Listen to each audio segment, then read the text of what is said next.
ఒక రాజ్యంలో రాజుగారు మంత్రిని పిలిచి, మన రాజ్యంలో పేదవారికి ఏదైనా సాయం చేయాలనుకుంటున్నాను, నువ్వే ఎవరైనా అర్హులని ఎంపిక చేయాలని చెప్తాడనమాట. మంత్రి ఆ ఊర్లో దండోరా వేస్తారు. నిజమైన పేదవాళ్ళు కొంతమంది, అత్యాసపరులైన ధనవంతులు, భూస్వాములు అందరూ కలిసి రాజుగారి కోట ముందు నిలబడతారు.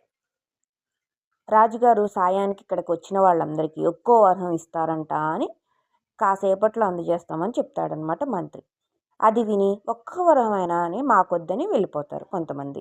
ఇంకొంతమంది ఇది మొదటిసారి కావచ్చు, తర్వాత ఇంకో కొన్ని వరహాలు ఇస్తారేమో అనుకుంటారు. కాసేపటికి మంత్రి అక్కడికొచ్చి ఒక్కో వరహం ఇచ్చి ఇంక మీరు వెళ్ళొచ్చు అని చెప్తాడు. అప్పుడు మాకొద్దని కొంతమంది వెళ్ళిపోతారు. మిగిలింది కొంతమంది వాళ్ళే నిజమైన అర్హులు. వాళ్ళే పేదవాళ్ళు. వారికి ఆ రాజ్యంలో రాజుగారు కొంత ఆర్థిక సహాయం చేసి ఏదైనా వ్యాపారం పెట్టుకోవడానికి తగిన సహాయం చేస్తారనమాట.